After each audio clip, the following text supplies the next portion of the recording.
Now, I hope that is clear to you.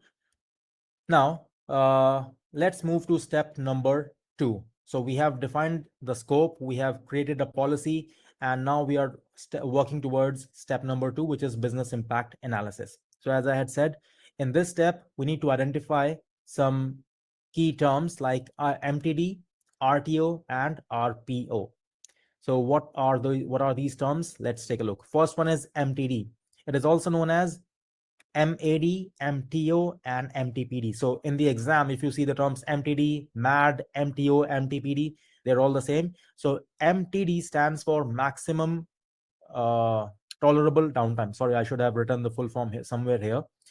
MTD stands for maximum tolerable downtime. MAD stands for maximum allowable downtime. MTO is maximum tolerable outage. MTPD is maximum tolerable period of disruption. So they all mean the same thing. But what exactly does it mean? It means the maximum possible downtime that is tolerable for a business function or a system or a resource. So first you identified your critical resource, your critical business function, or any critical activity. Then you have to identify for how long can we live without this function if it were to become unavailable or if it were to be impacted. So for example, let's say if you said that there is that you have for example a call center, you may say that if that call center were to remain down for 2 hours, then we can still come back and still function. But if the call center were to go down for longer than 2 hours, then that will mean that our business will not be able to recover. That is how big the losses will be. So in that case, MTD for your call center function could be 2 hours. Okay. So it is the maximum possible downtime that is tolerable for a business function, system, or resource. Okay, remember that. Now it consists of two terms or two items. It consists of systems recovery, which is RTO, and then the second one is WRT, which stands for work recovery time. So let's take a look at these terms, RTO and WRT. So what do we mean by RTO? RTO stands for recovery time objective. Okay.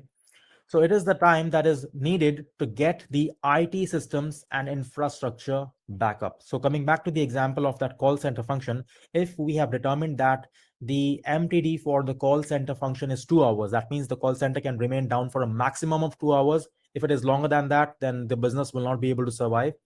So MTD is 2 hours. Now let's say there is a disaster and you have to rebuild the call center function somewhere else at some other facility, right? So you will need to bring a lot of things to that new site. You will need to set up a lot of things at that new site, right? And it has to be done within 2 hours. So what all things will you need? You will need maybe phones, you will need laptops, you will need printers, you will need communication lines, you will need air conditioning, and you will need a lot of other stuff as well, right? So that is what RTO is about, recovery time objective. It says the time that is needed to get the IT systems and the IT infrastructure back up. So, and it must be less than MTD. So RTO here could be 1 hour or maybe 90 minutes, or maybe, yeah, let's take 1 hour because MTD is 2 hours, right? So RTO in this case could be 1 hour. So what we are saying is that yes, the call center function needs to be up and running within 2 hours, but all of the IT systems that are needed for the call center function, they must be up within 1 hour. Okay. But now you must be wondering, then if all of the IT systems are up and running within 1 hour, then why to have MTD of 2 hours? That is because just having all of the infrastructure and all of the IT systems up and running does not mean that your call center function will be able to get up and running within as soon as those IT systems are up and running, right? You will need some time to catch up as well. You will need to bring people to that facility, and you will need to perform some additional actions as well, right? Maybe you will need to power them on, then you will need to take some maybe restore some backups, you will need to do some kind of a configuration. So just having the IT systems up and running does not mean anything as long as you don't have people, as long as you have the other processes in place to get up and running overall. Okay. So that is why RTO must be less than MTD.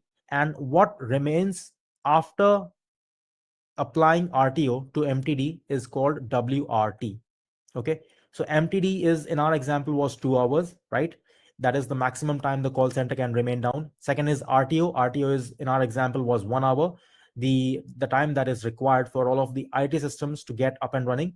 What remains is the last 1 hour, and that is called work recovery time here. Okay, that means what is the remaining after applying RTO, so that in that time we can do the remaining work that is needed to fulfill the condition of MTD, to fulfill the time of MTD. Okay, so you can also say that MTD is equal to RTO plus WRT. Okay, then the next term is RPO. RPO stands for recovery point objective. What is recovery point objective? Recovery point objective is about the maximum data that an organization can afford to lose after disaster. Okay, so when there is a disaster, and now let's say if the call center function has gone down, then the call center will not be able to take any more calls from the customer, right? So what happens to all of those calls, and how will all those calls be routed? Or there will be some loss of data during that time, right? So what is the amount of data that the organization can afford to lose after a disaster? That is what is meant by recovery point objective. However, the point to keep in mind, especially for the exam, is that it is not covered, or it is not in terms of data. Actually, it is not in terms of bytes. It's not like you can say that, okay, we can afford to lose 100 gigs of data or 200 gigs of data. No, that is not what RPO is about. RPO is about data, but it is measured in time. So you can say that, all right, RPO will be 2 hours, RPO will be 30 minutes, that we can afford to lose data for the last 30 minutes in the case of a disaster, or 2 hours or 4 hours, or whatever you determine. So the point to keep in mind is recovery point objective is about the maximum data that the organization can afford to lose. However, it is measured in time. Okay.